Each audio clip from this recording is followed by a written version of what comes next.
महिलाओं और बच्चों के हालात किसी भी देश के सामाजिक, आर्थिक और राजनीतिक विकास का आईना होते हैं। उनकी स्थिति बेहतर हो, इसे लेकर निरंतर प्रयास किए जाते हैं। लेकिन वास्तविकता यह है कि आज भी महिलाओं और बच्चों को तरह तरह के हिंसा और अत्याचार का सामना करना पड़ रहा है। गृह कार्य से जुड़ी संसदीय स्थायी समिति ने अपनी रिपोर्ट में इसे लेकर गंभीर चिंता जताई है। नमस्कार, संसदीय समिति की रिपोर्ट पर हमारे खास कार्यक्रम कमेटी रिपोर्ट में आपका स्वागत है। मैं हूं सूरज मोहन झा। इस कार्यक्रम में हम संसदीय समिति की सदन में पेश की गई रिपोर्टों और उससे जुड़ी सिफारिशों को आसान शब्दों में आपके सामने रखने का प्रयास करेंगे।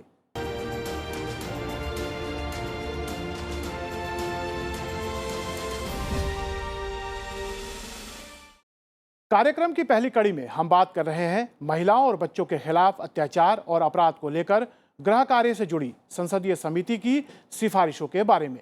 2019 में भारत में महिलाओं के खिलाफ अपराध 7.3% बढ़ गए। एनसीआरबी के ताजा आंकड़ों में करीब 31% मामलों के लिए महिला के किसी न किसी जानने वाले को ही जिम्मेदार पाया गया। बच्चों के शोषण और शर्मसार करने वाली घटनाओं में भी 4.5% की बढ़ोतरी हुई है। जाहिर है, ये चिंता बढ़ाने वाली तस्वीर है, जिसे ध्यान में रखते हुए अपनी रिपोर्ट में संसदीय समिति ने महिलाओं और बच्चों की सुरक्षा को लेकर कई अहम सुझाव दिए हैं। इस पर हम विस्तार से डालेंगे नजर। क्या कहते हैं आंकड़े और कैसे निकलेगा समाधान, इसके हर पहलू पर करेंगे चर्चा। साथ ही विशेषज्ञों से जानेंगे सिफारिशों पर कैसे हो अमल। इस बेहद संवेदनशील और महत्वपूर्ण विषय पर चर्चा के लिए हमारे साथ जुड़ रहे हैं ब्रिजेश सिंह, एडीजी महाराष्ट्र पुलिस। ब्रिजेश जी, आपका स्वागत है। और हमारे साथ जुड़ रही हैं ललिता कुमार मंगलम, पूर्व राष्ट्रीय अध्यक्ष राष्ट्रीय महिला आयोग की। मैम, आपका भी स्वागत है। चर्चा शुरू करने से पहले हम आपको बता दें कि संसदीय समिति की जिस रिपोर्ट की आज हम बात करने जा रहे हैं, उसे बजट सत्र के दौरान संसद में पेश किया गया। समिति ने महिलाओं और बच्चों के खिलाफ अपराध के मामलों में आरोपियों को सजा दिए जाने की दर बढ़ाने पर जोर दिया है। साथ ही पॉक्सो एक्ट के तहत अपराध की गंभीरता को देखते हुए उम्र सीमा 18 से घटाकर 16 साल करने की सिफारिश की है। रिपोर्ट में महिलाओं और बच्चों के खिलाफ बढ़ते साइबर अपराध पर भी चिंता जताई गई है। कमेटी ने कहा है कि कोरोना महामारी और उसके बाद लॉकडाउन ने घरेलू हिंसा और मानव तस्करी को भी बढ़ाया है।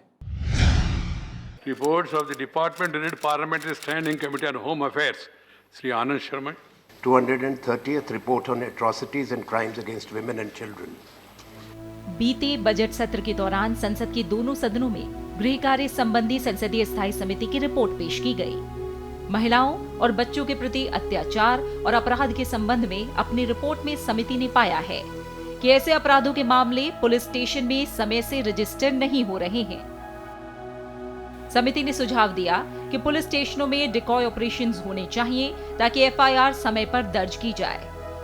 रिपोर्ट में महिलाओं और बच्चों के साथ होने वाले अपराधों में सजा की दर कम होने को लेकर भी चिंता जताई गई। समिति ने ऑनलाइन इन्वेस्टिगेशन ट्रैकिंग सिस्टम के जरिए पुलिस जांच को ट्रैक करने का सुझाव दिया। साथ ही हर राज्य की राजधानी में कम से कम एक फॉरेंसिक लेबोरेटरी बनाने की सिफारिश की। कानून लागू करने वाली एजेंसियों को साइबर अपराध करने वालों के खिलाफ राज्यों की सीमा की परवाह किए बिना सख्त कार्रवाई करने की सिफारिश की है। साथ ही साइबर टूल्स पर बढ़ती निर्भरता के मद्देनजर इन एजेंसियों को प्रशिक्षण दिया जाना चाहिए। समिति ने पुलिस बलों में महिलाओं की भागीदारी बढ़ाने के लिए सभी स्तर के पदों के लिए विशेष भर्ती अभियान चलाने का सुझाव भी दिया है। रिपोर्ट के मुताबिक ग्रामीण और शहरी रोजगार गारंटी योजनाओं के तहत गरीब महिलाओं के लिए महत्वपूर्ण कदम उठाए जा सकते हैं, ताकि उनके नाम पर डीबीटी के माध्यम से कैश ट्रांसफर ज्यादा समय तक जारी रह सके।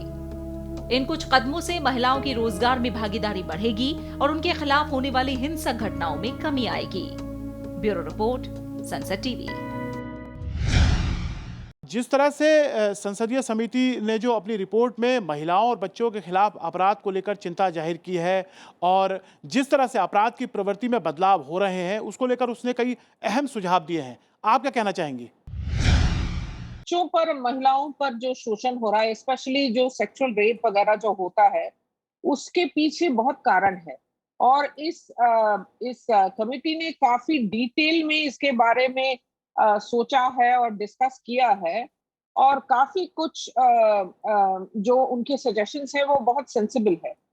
पर मैं एक चीज इसमें ऐड करना चाहती हूँ कि कैपेसिटी बिल्डिंग जो है वो केवल ह्यूमंस का और पुलिस का काफी नहीं है। उनके लिए एडमिनिस्ट्रेटिव और आईटी बैकअप बहुत जरूरी भी है। और हमें एक और चीज की एडमिनिस्ट्रेटिव और टेक्निकल बैकअप की बहुत जरूरत है थ्रू आउट द कंट्री, वो पूरे देश में। वो है फोरेंसिक लैब्स। इंडिया में फोरेंसिक लैब्स की बहुत कमी है। इफेक्टिव फोरेंसिक लैब्स जो इमीडिएटली एक्सेसिबल है, बड़े बड़े शहरों में है, कलकत्ता, बैंगलोर, विजयवाड़ा, दिल्ली, बॉम्बे वगैरह वगैरह में है।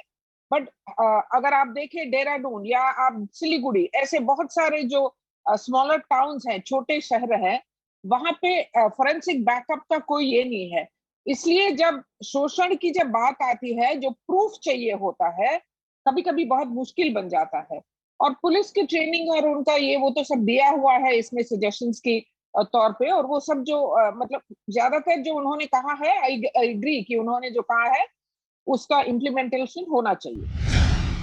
ब्रजेश जी, चर्चा में मैं आपको लाना चाहूँगा, जिस तरह से गृह कार्य संबंधी स्थायी समिति ने अपनी सिफारिशें जो महिलाओं और बच्चों के खिलाफ जो अत्याचार और अपराध हो रहे हैं उसको लेकर दिया है, उन्होंने कहा है कि जो ये अपराध होते हैं उसका पंजीकरण होना चाहिए और अपराध में सजा की दर भी बढ़नी चाहिए। और सबसे बड़ी जो चिंता जाहिर की है समिति ने वो जांच में होने वाली देरी को लेकर, आप क्या कहना चाहेंगे? ये कई कई चेंजेस जो हैं वो पिछले कुछ सालों में लॉ में आए हैं और प्रोसीजर में आए हैं। जैसे 2018 के जो क्रिमिनल अमेंडमेंट्स हैं उसमें टाइम लिमिट दी गई है कि कितने समय में इस तरह के जो अत्याचार हैं उस पर चार्जशीट होना चाहिए, उस पर कितने समय में इन्वेस्टिगेशन कंप्लीट होना चाहिए। 2 महीने की लिमिट है। इसी के लिए फास्ट ट्रैक कोर्ट्स की व्यवस्था की गई है। ज्यादा से ज्यादा फास्ट ट्रैक कोर्ट्स खोले जा रहे हैं। इनफैक्ट अभी आप देखें तो पिछले बजट सेशन में फास्ट ट्रैक कोर्ट्स के लिए फाइनेंशियल प्रोविजन भी किया गया और स्टैंडर्ड ऑपरेटिंग प्रोसीजर्स बीपीआरएनडी ने इशू किए हैं रेप और इस तरह के हीनस ऑफेंसेस के लिए, जो पूरी कंट्री में इन्वेस्टिगेशन की क्वालिटी को बढ़ाएंगे। जो सीसीपीडब्ल्यूसी स्कीम है उसमें सारे स्टेट्स का एनेबलमेंट किया गया है। जगह जगह साइबर फोरेंसिक और फोरेंसिक लैब्स खोली गई हैं। ट्रेनिंग और कैपेसिटी बिल्डिंग पुलिस की गई है। एक अहम बात जहां तक नजर आती है कि कमेटी ने इस बारे में चिंता जताई है कि एक्सेस टू जस्टिस या अपराध का पंजीकरण करने में जो देर होती है या कई बार जो कठिनाई होती है उस पर ध्यान देना जरूरी है। उसके लिए उन्होंने कहा है कि एडमिनिस्ट्रेटिव ऑर्डर्स इश्यू किए गए हैं। सारे जो एसपीज होते हैं, सुप्रिंटेंडेंट ऑफ पुलिस, उनको, जिला प्रमुख को ये आदेश दिए गए हैं कि यदि आपके पास कोई व्यक्ति आता है जिसका अपराध पुलिस स्टेशन में पंजीकृत नहीं हो पाया है, तब ये आपकी जिम्मेदारी बनती है कि आप उस अपराध को खुद 0 एफआईआर की तरह रजिस्टर करें या इमीडिएटली उसको रजिस्टर करके सीसीटीएनएस खुद स्वयं एसपी रजिस्टर करके उसको इन्वेस्टिगेशन के लिए भेजें। हम अपने दर्शकों को बताते चलें, जिस गृह कार्य संबंधी संसदीय समिति ने ये रिपोर्ट पेश की है, कौन है उसके अध्यक्ष और सदस्य, साथ ही समिति की बैठकों पर भी एक नजर। विभागों से संबंधित स्थायी समितियां 24 हैं। इन्हीं में से एक है गृह कार्य से जुड़ी समिति। कांग्रेस सांसद आनंद शर्मा समिति के अध्यक्ष हैं। समिति के 31 सदस्यों में से 10 राज्यसभा और 21 लोकसभा के सांसद हैं। 14 अक्टूबर 2020 को हुई बैठक में समिति ने महिलाओं और बच्चों के खिलाफ अपराध विषय की पड़ताल का फैसला किया।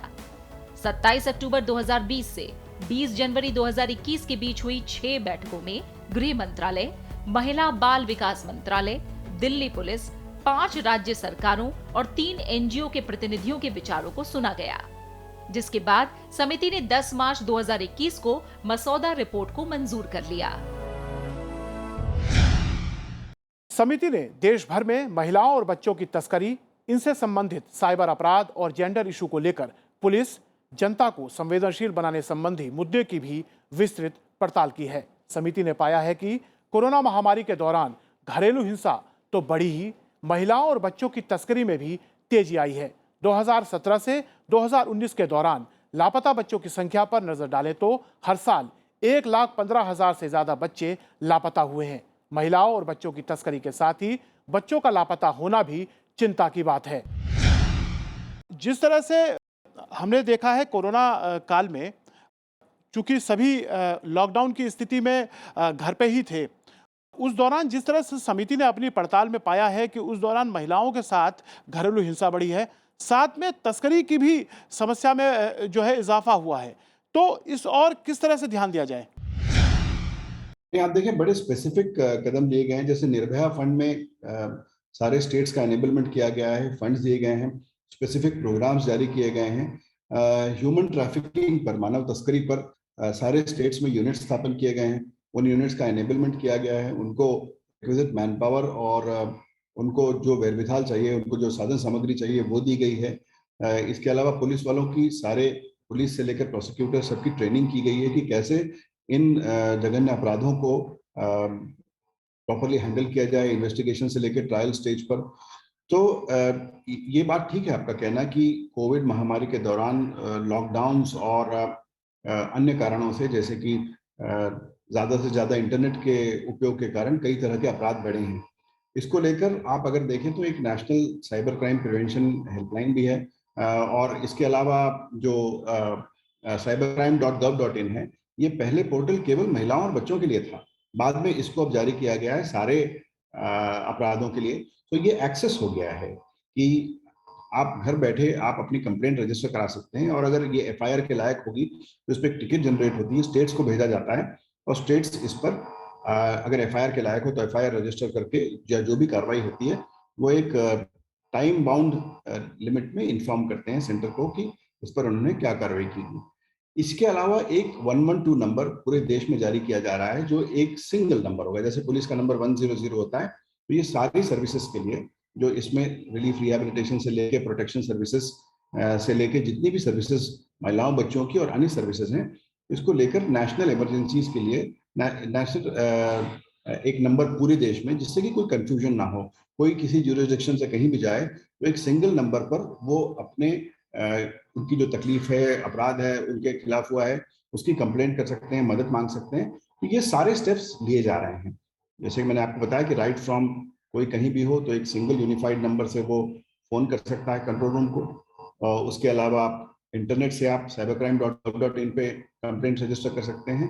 इसके अलावा बाकी निर्भया फंड में एनेबलमेंट्स की गई हैं, तो सब तरफ स्टेप्स लिए जा रहे हैं इस बारे में। ललिता जी, मैं आपसे जानना चाहूंगा, जिस तरह से हमने देखा कोरोना महामारी के दौरान, और समिति ने भी अपनी पड़ताल में पाया कि महिलाओं के खिलाफ अत्याचार बढ़े हैं, तस्करी बढ़ी है, तो एक सामाजिक कार्यकर्ता के तौर पर, और चूंकि आप राष्ट्रीय महिला आयोग को के अध्यक्ष रह चुकी हैं, इस तरह की प्रवृत्तियों को एक तो हम कानून के डर से उस पर काबू कर सकते हैं, दूसरा समाज में जागरूकता के माध्यम से भी इसे काबू में लाया जा सकता है। केवल सामाजिक जागरूकता से नहीं, महिला सशक्तिकरण, स्पेशली आर्थिक सशक्तिकरण की बहुत जरूरत है। जो महिला सेल्फ रिलायंट है और जिसकी मतलब खुद पर भरोसा है, तो आप देखेंगे कि वो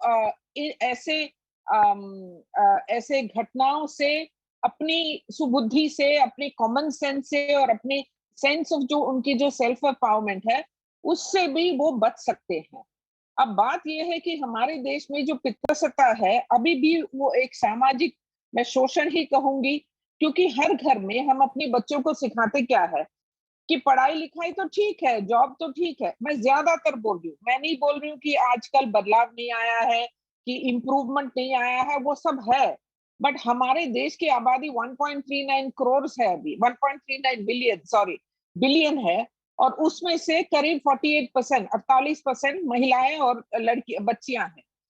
इनमें कम से कम आज भी 50% उनको क्या सिखाया जाता है? ना उनकी पढ़ाई लिखाई होती है, और उनको यही बोला जाता है कि घर का काम तुम्हारा काम है। हमेशा कोई अगर तुम्हें कुछ डांटे, कोई तुम्हें मारे, चुप रहो। ये सब, इस सब में बहुत बदलाव आने की अभी भी जरूरत है। पर हाँ, बदलाव पहले 10 साल या 20 साल या 30 साल या 100 साल पहले से काफी इंप्रूवमेंट हुआ है। मेरा ये मानना है कि कमेटी ने जो कहा है, ये जीरो एफआईआर का एक है। 2 स्टेट्स में, 2 बड़े स्टेट्स, तमिलनाडु जो काफी एडवांस्ड है और उत्तर प्रदेश जो देश के सबसे बड़े आबादी है उस स्टेट में, इन प्रदेशों में बोला गया है कि जीरो एफआईआर का अभी तक कोई प्रबंध नहीं है, वो करना चाहिए। दूसरा ये है कि महिलाओं को सिखाने की जरूरत है, हर गांव में, हर शहर में, हर बस्ती में कि हमें इतने लीगल राइट्स हैं। और एक और बात जो कमरी ने कहा है कि देयर शुड बी मतलब लोगों में डर होना चाहिए कि हम ऐसा अगर करें, ना सिर्फ हम पुलिस में पकड़े जाएंगे, पर हमारे समाज में भी हमारे हमारे परिवार या हमारे निजी पर्सनल जो रेपुटेशन है वो खराब हो जाएगा। ललिता जी ने एक बहुत ही महत्वपूर्ण बिंदु को यहाँ पर उठाया कि अगर आपके खिलाफ, खासतौर से महिलाओं और बच्चों की बात के संदर्भ में बात हो रही है कि अगर उनके खिलाफ कोई अपराध हो रहा है और कोई आपका जानने वाला है, तो इसमें शर्माने की ज़रूरत नहीं है, बल्कि एक सख्त तरीके से सामने आना चाहिए, तभी इस तरह के अपराधों में कमी आएगी। तकनीक का इस्तेमाल बढ़ रहा है तो इसके दुरुपयोग के मामले भी सामने आ रहे हैं। महिलाओं और बच्चों के खिलाफ बढ़ते साइबर अपराध पर भी संसदीय समिति ने चिंता जताई है। महिलाओं और बच्चों के प्रति साइबर अपराध के आंकड़ों पर एक नजर डालें तो 2017 में जहां महिलाओं और बच्चों के खिलाफ करीब 4,300 मामले दर्ज किए गए, वहीं 2018 में यह बढ़कर 6,000 से ज्यादा हो गए, तो 2019 में 8,500 से ज्यादा मामले दर्ज किए गए। जाहिर सी बात है, इसमें साल दर साल बढ़ोतरी हो रही है। समिति ने लॉ एनफोर्समेंट एजेंसियों को सुझाव दिया है कि वे साइबर अपराध करने वालों के खिलाफ कार्रवाई करें, भले ही अपराध किसी भी राज्य में किया गया हो। साथ ही साइबर टूल्स पर बढ़ती निर्भरता के मद्देनजर इन एजेंसियों को प्रशिक्षण दिए जाने की बात भी कही गई है।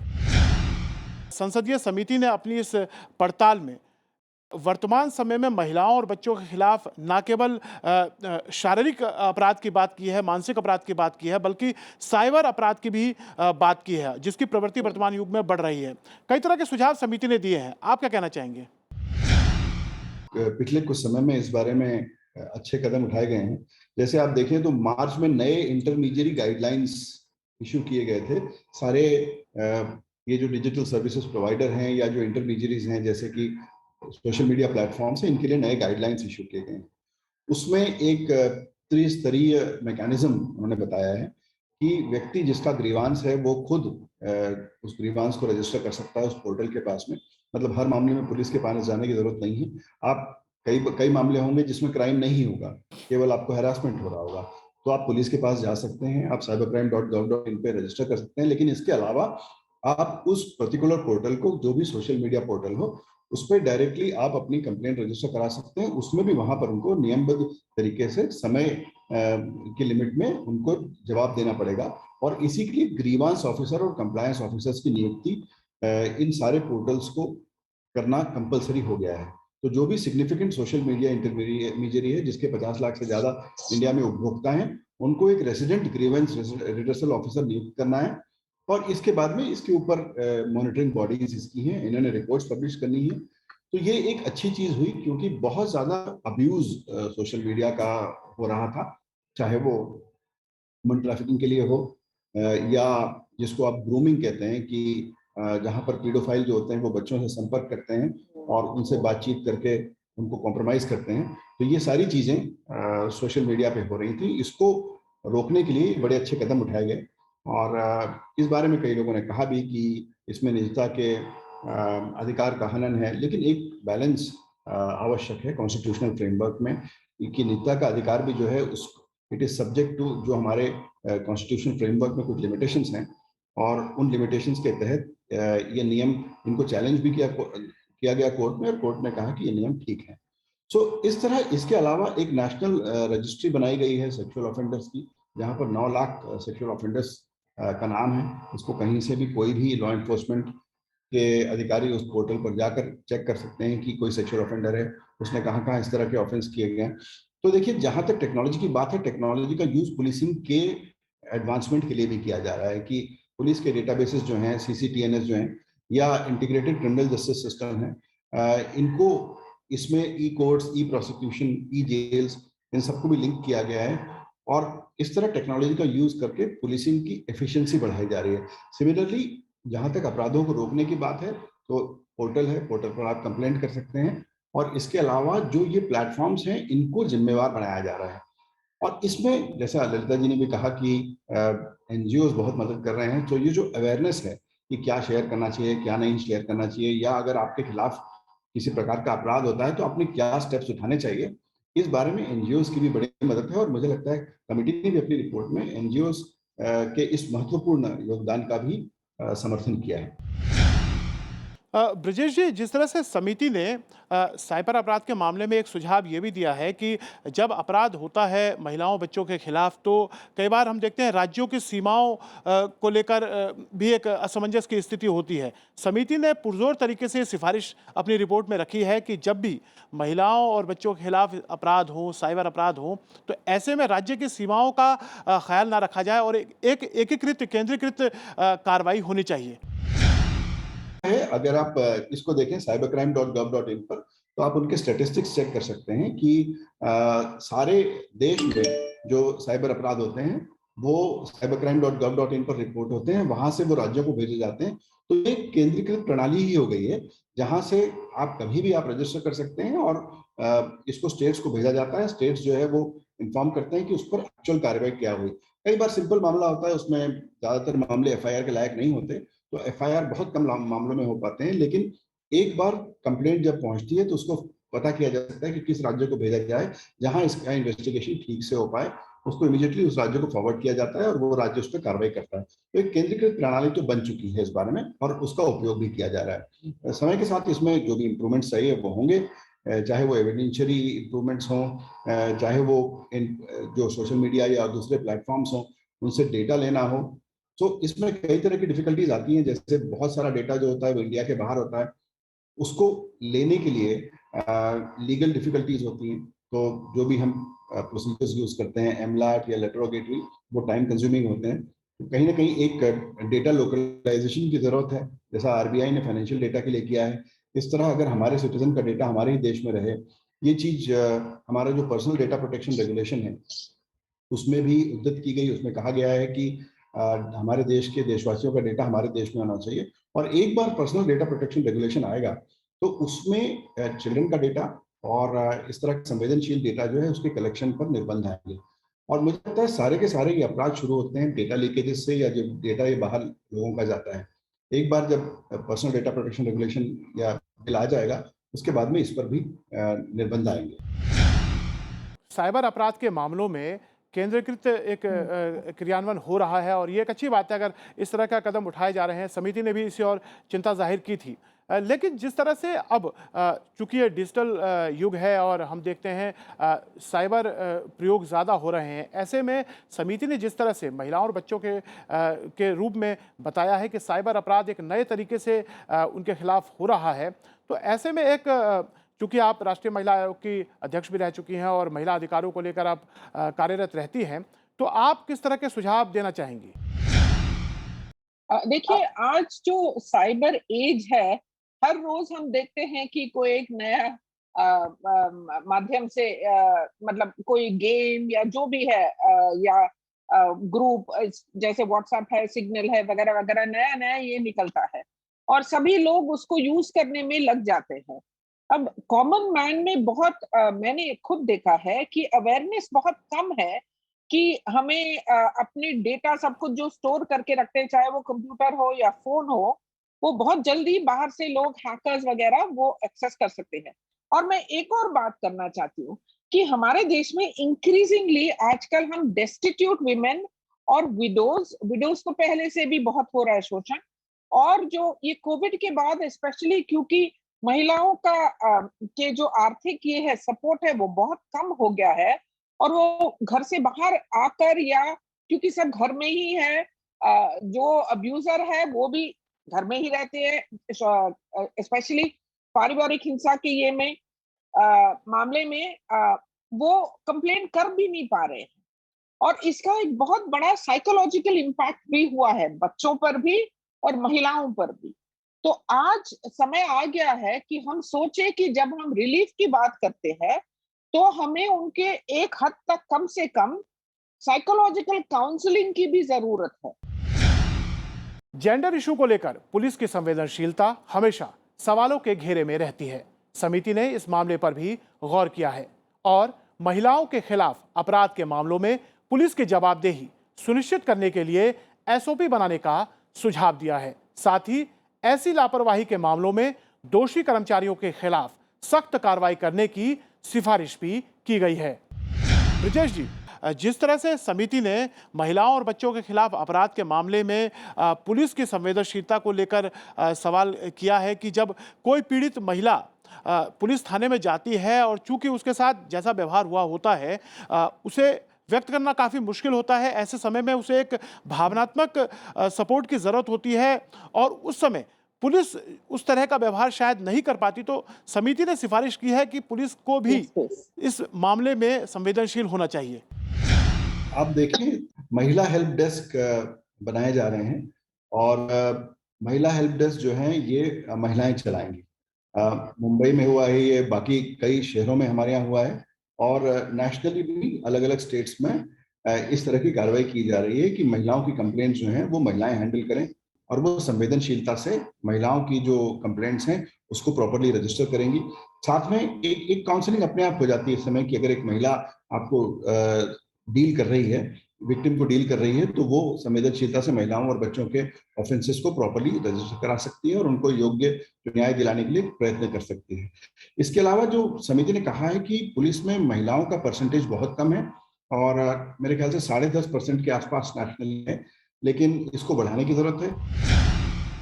ये एक सकारात्मक बात है कि जब भी कोई पीड़िता पुलिस थाने में जाती है और उसे अगर वहाँ सपोर्ट मिले तो काफ़ी कुछ मदद भावनात्मक तौर पर हो जाती है। और जिस तरह से ब्रिजेश जी बता रहे थे कि इस और कदम उठाने शुरू कर दिए गए हैं और पुलिस थानों में जो लोकल पुलिस है उसे ऐसे मामलों में संवेदनशील बनाया जा रहा है। आप दोनों इस कार्यक्रम में आए और गृह कार्य संबंधी स्थायी समिति की इस रिपोर्ट पर विस्तृत चर्चा की, उसके लिए बहुत बहुत धन्यवाद। गृह कार्य संबंधी संसदीय समिति की रिपोर्ट से एक बात तो साफ हो जाती है कि महिलाओं और बच्चों को हिंसा और अत्याचार से बचाने के कानून तो बहुत हैं, लेकिन इन कानूनों को और ज्यादा सख्ती से लागू करने की जरूरत है। नई तकनीक, नई चुनौतियां भी लेकर आई है। ऐसे में जरूरत है ट्रेनिंग की और जागरूकता की। साथ ही पुलिस और दूसरी लॉ इन्फोर्समेंट एजेंसियों को पहले से ज्यादा संवेदनशील होना होगा। समाज भी अपनी जिम्मेदारी से नहीं बच सकता, उसे भी बच्चों और महिलाओं के प्रति अपनी सोच बदलनी होगी, अपना व्यवहार बदलना होगा। तो कैसा लगा हमारा ये कार्यक्रम? आप अपना फीडबैक हमें संसद टीवी के सोशल मीडिया अकाउंट पर दे सकते हैं। मुझे दीजिए इजाजत और आप देखते रहिए संसद टीवी। नमस्कार।